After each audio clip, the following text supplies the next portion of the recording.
जय हिंद साथियों, आप सभी का स्वागत है ज्ञानपीठ जीके पॉइंट के इस यूट्यूब चैनल पर। दोस्तों, आइए शुरू करते हैं साइंस स्पेशल मॉक टेस्ट। इसमें मैं आपको अभ्यास कराऊंगा साइंस के 30 प्रश्नों का, और ये आपके आने वाले सभी एग्जाम के लिए हेल्पफुल होगा। जैसे आपका यूपी टेट का एग्ज़ाम हो या कोई भी एग्ज़ाम जिसमें साइंस आता है, तो उन सब के लिए जो क्लास है बहुत ज़्यादा हेल्पफुल है। तो चलिए शुरू करते हैं। आपका आज का पहला प्रश्न क्या कहता है? कहा गया है मल्टीमीटर निम्नलिखित में से क्या मापा जा सकता है। तो मल्टीमीटर से हम क्या मापते हैं, हमको बताना है। दोस्तों, मल्टीमीटर जो होता है ना, एक इलेक्ट्रॉनिक डिवाइस है, और इसके उपयोग से हम क्या कर सकते हैं कि एक साथ करंट, एक साथ वोल्टेज और एक साथ रेजिस्टेंस तीनों माप सकते हैं। तो मल्टीमीटर एक इलेक्ट्रॉनिक डिवाइस है जिससे आपके धारा, वोल्टता यानी वोल्टेज और रेजिस्टेंस प्रतिरोध तीनों का एक साथ मापन कर सकते हैं। ऑप्शन डी आपका सही जवाब है। ठीक है, मल्टीमीटर से धारा, वोल्टेज और प्रतिरोध तीनों का मापन एक साथ किया जा सकता है। तो इसका सही आंसर होगा ऑप्शन डी। ठीक है दोस्तों, अगर आपसे पूछा जाए कि धारा का मात्रक क्या होता है, तो आप याद रखना धारा का मात्रक है एम्पियर। ये काफ़ी आता है आपके एग्जाम में। विद्युत धारा का मात्रक एम्पियर है, और रेजिस्टेंस का जो मात्रक होता है वो ओम होता है, प्रतिरोध का मात्रक ओम। अगला प्रश्न, ध्वनि की तीव्रता को मापने की इकाई क्या कहलाती है? तो इंटेंसिटी ऑफ साउंड क्या कहलाती है? सही आंसर होगा आपका डेसिबल।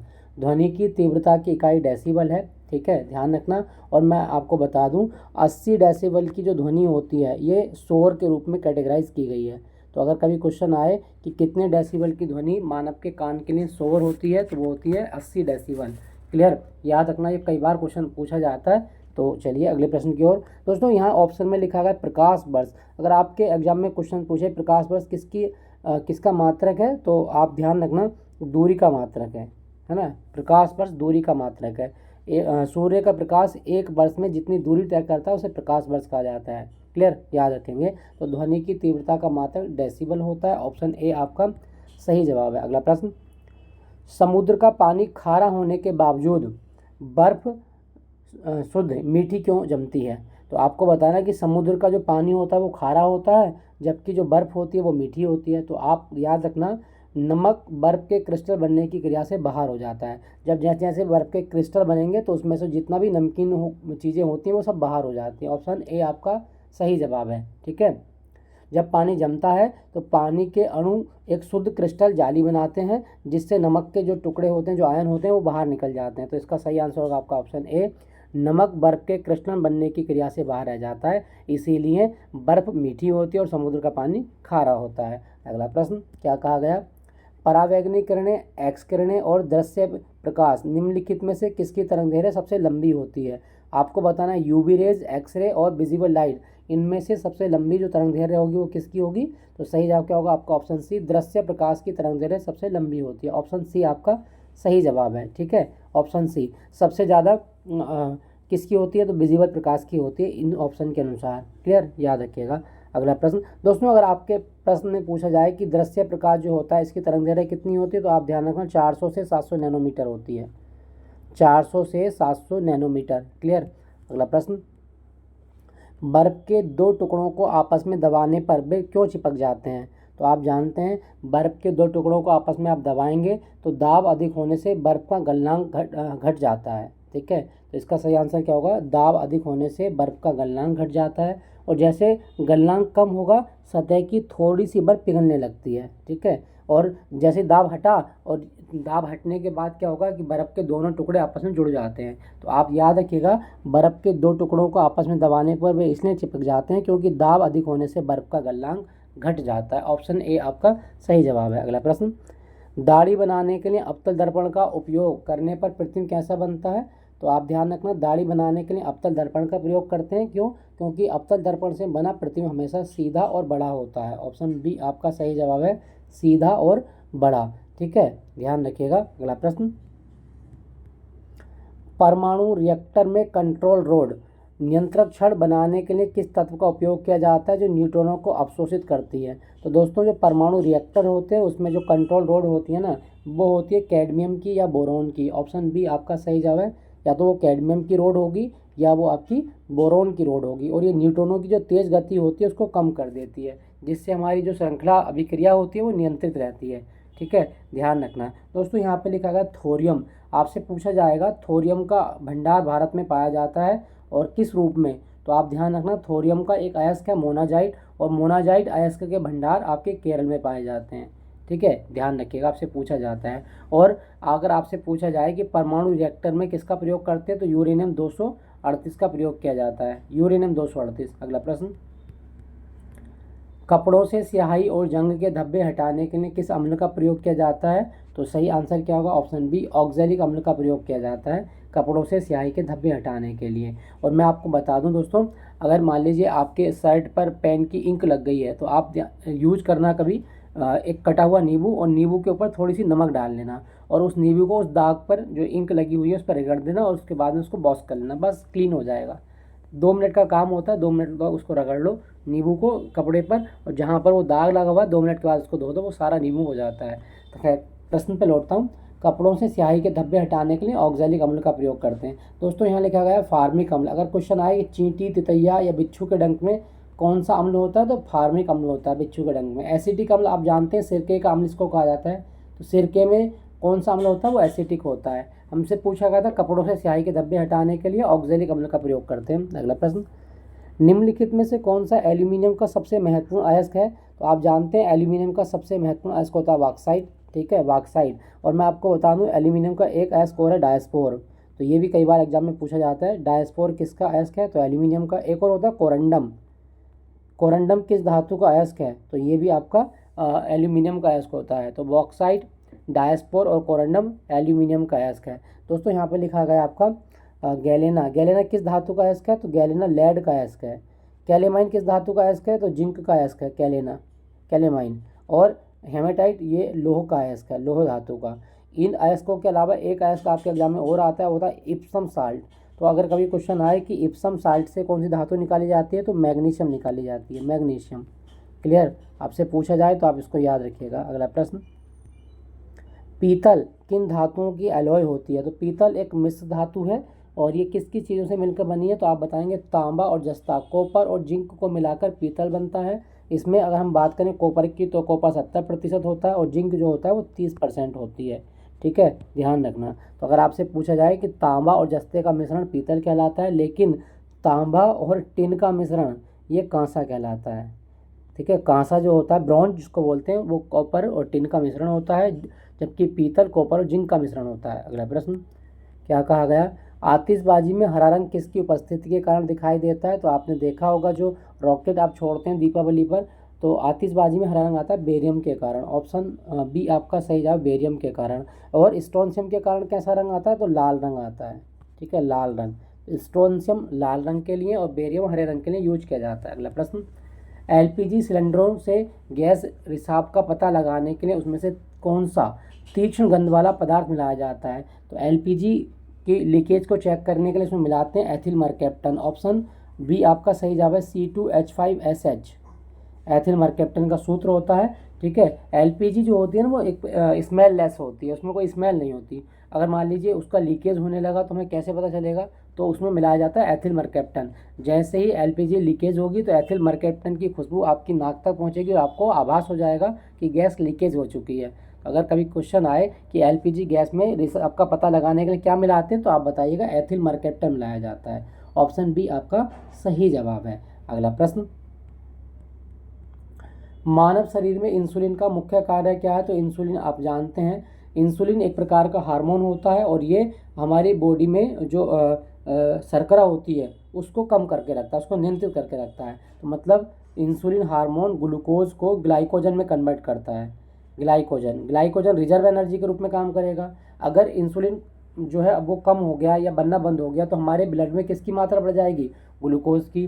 जब ग्लूकोज की मात्रा बढ़ेगी तो ब्लड जो है गाढ़ा हो जाता है, और ब्लड गाढ़ा होगा तो हमारी जो धमनियाँ होती हैं, जो सिराएँ होती हैं, उनमें वो जाम हो जाएगा, और जैसे ही ब्लड का सर्कुलेशन जाम हुआ तो हमको हार्ट अटैक आ सकता है और हमारी डेथ हो सकती है। तो शुगर जो होती है ना वो इंसुलिन के द्वारा नियंत्रित की जाती है। ऑप्शन बी आपका सही जवाब है। ऑप्शन बी, रक्त में शर्करा के स्तर को नियंत्रित करना ये इंसुलिन का मुख्य कार्य है। और मैं आपको बता दूं इंसुलिन जो है ये पैनक्रियाज से निकलता है। कहाँ से निकलता है, पैनक्रियाज, अग्नाशय से निकलता है। और अग्नाशय में भी ना लैंगरहैंस की आइसोलेट होती हैं, लैंगरहैंस की द्वीपिकाएँ जिसको कहा जाता है, और उसमें भी कौन सी सेल है, बीटा सेल।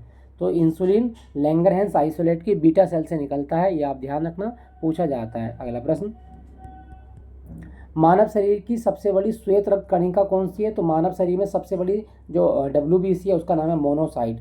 ऑप्शन बी आपका सही जवाब है, मोनोसाइट आकार में सबसे बड़ी श्वेत कोशिका होती है, ठीक है। और ये इसका मेन काम क्या है? ये हानिकारक जीवाणुओं को खा लेती है, ध्यान रखना, आपसे पूछा जाता है।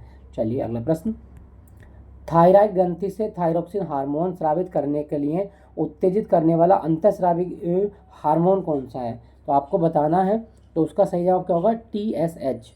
TSH थायराइड स्टिमुलेटिंग हार्मोन एक ऐसा हार्मोन है जो किस ग्रंथि से निकलता है? पीयूष ग्रंथि से। पीयूष ग्रंथि से जैसे ही हार्मोन निकलेगा और ये स्रावित होगा किस में? थायराइड स्टिमुलेटिंग हार्मोन, थायराइड ग्रंथि को नियंत्रित करने के लिए। तो ये आप ध्यान रखना, TSH हार्मोन जो है ये किस ग्रंथि से निकलता है? तो पीयूष ग्रंथि से निकलता है। और ये किस हार्मोन को उत्तेजित कर देता है? तो थायरोक्सिन हार्मोन को उत्तेजित कर देता है। इसका सही आंसर आपका option A, thyroid stimulating hormone. अगला प्रश्न, क्या कहा गया? BCG का टीका किस रोग से बचाव के लिए लगाया जाता है? तो BCG होता है bacillus Calmette Guérin, bacillus Calmette Guérin, ठीक है। और ये नवजात शिशुओं को जन्म के 48 घंटे के भीतर लगाया जाता है, ये भी आप ध्यान रखना। और आपसे अगर पूछा जाए कि किस रोग के लिए, तो 6 रोग के लिए लगाया जाता है। ट्यूबरक्लोसिस या TB के रोकथाम के लिए लगाया जाता है BCG का टीका, ठीक है। दोस्तों क्या आपको पता है कि TB की जांच के लिए कौन सा टेस्ट होता है? तो मोन्टेक्स टेस्ट इसको बोलते हैं, मोन्टू टेस्ट या मोन्टेक्स टेस्ट TB के जाँच के लिए किया जाता है। अगला प्रश्न, क्या कहा गया? मानव की खोपड़ी में कुल कितनी हड्डियाँ होती हैं? तो आप जानते हैं कपाल, ह्यूमन स्कल की अगर हम बात करते हैं, केवल आपसे स्कल पूछा गया था खोपड़ी में, तो खोपड़ी में टोटल हड्डी होती हैं आपकी 29। ऑप्शन सी आपका सही जवाब है। मानव सिर में या खोपड़ी में 29 हड्डी होती हैं, जिसमें 8 हो गई आपके कपाल में, 14 हो गई आपके चेहरा में, और कान में हो गई 6 हड्डी।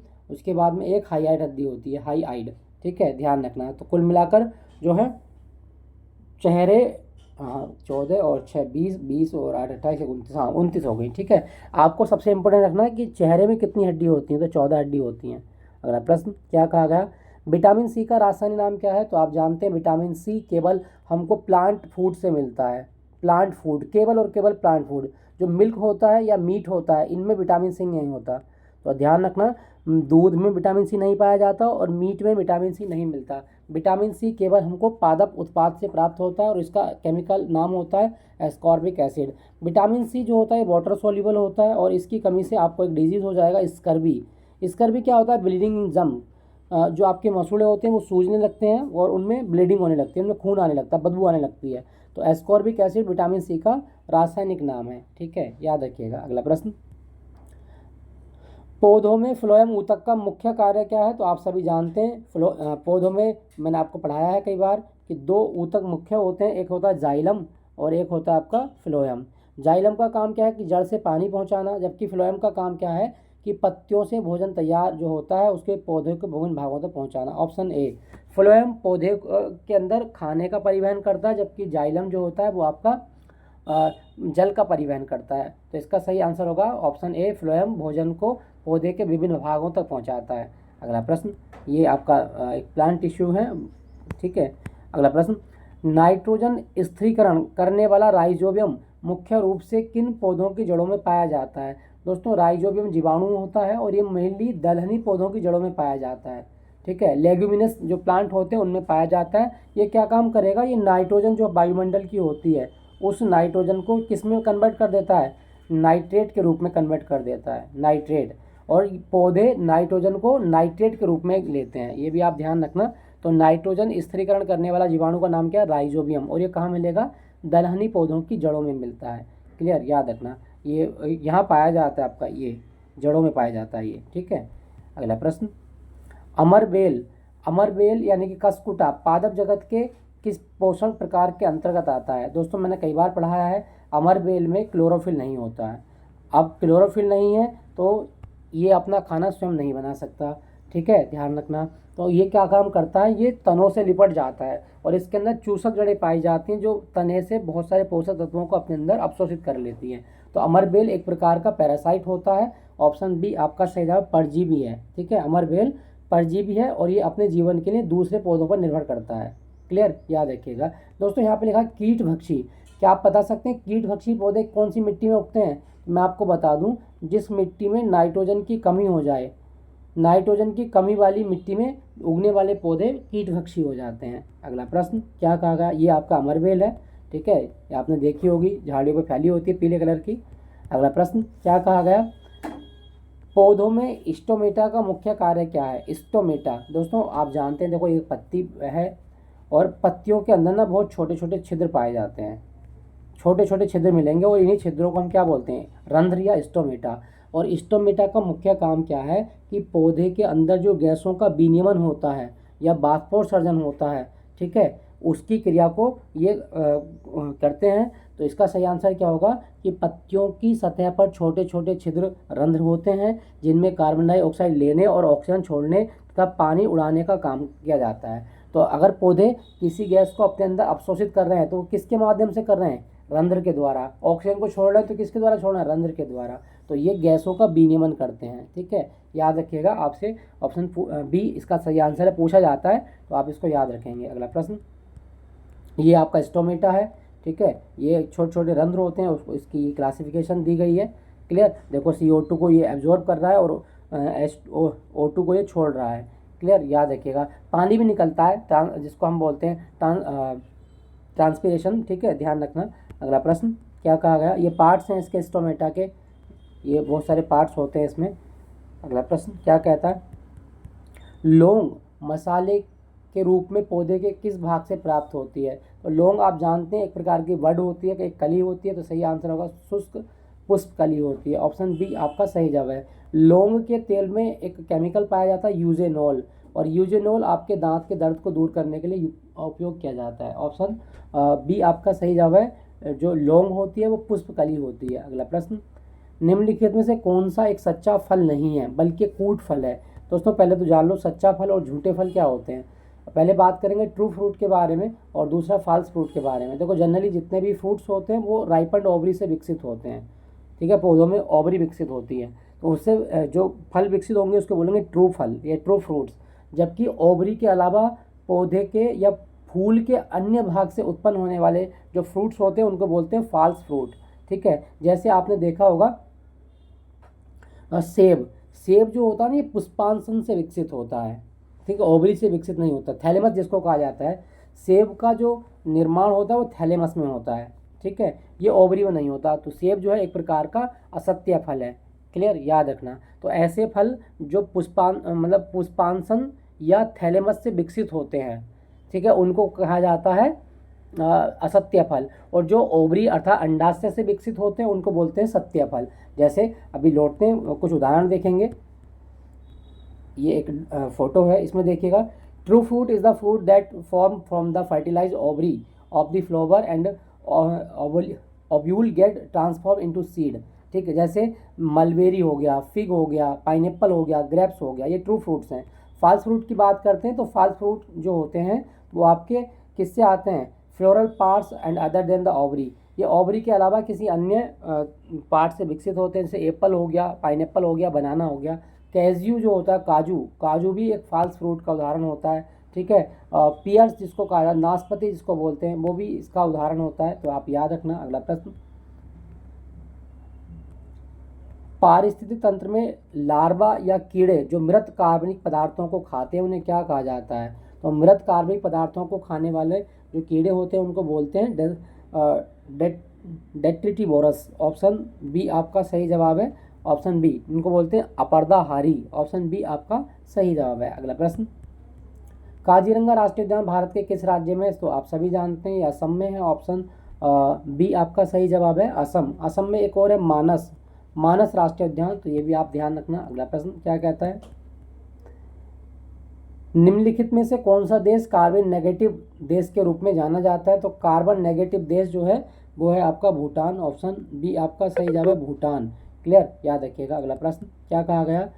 मूंगा चट्टानों के विरंजन का सबसे मुख्य कारण क्या है? तो कोरल रीफ जो होते हैं उनमें ब्लीचिंग होती है, और इसका सबसे जो मेन कारण है वो क्या है कि जब समुद्र के जल के तापमान में वृद्धि होती है तो तापमान बढ़ने पर मूंगे के जो भीतर शैवाल होते हैं वो उनके अंदर से निकल जाते हैं, जिससे वो सफ़ेद पड़कर मर जाते हैं। तो अगर समुद्र के जल में वृद्धि हुई उसके तापमान में, तो जो कोरल रीफ होते हैं वो ख़त्म हो जाएंगे। रीज़न क्या है कि जैसे ही तापमान बढ़ेगा तो जो मूंगे के अंदर शैवाल पाए जाते हैं, जिसको वो अपने भोजन के रूप में यूज कर रहे हैं, शैवाल जो है मरने लगते हैं। जब शैवाल मरेंगे तो जो कोरल रीफ होते हैं उनको खाना नहीं मिलेगा, जब उनको खाना नहीं मिलेगा तो वो मर जाते हैं। तो आप ध्यान रखिएगा, मूंगा चट्टानों के विरंजन का मुख्य कारण क्या है? Global warming.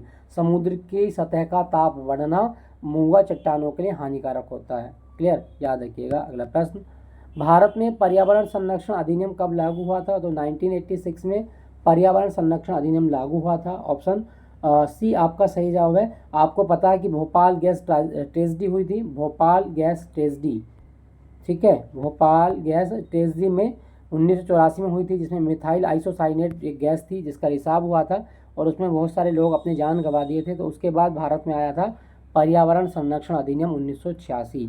ऑप्शन सी आपका सही जवाब है। अगला प्रश्न, वायुमंडल में किस गैस की कमी के कारण पराबैंगनी किरणें सीधे पृथ्वी पर पहुंचकर त्वचा का कारण बन सकती हैं?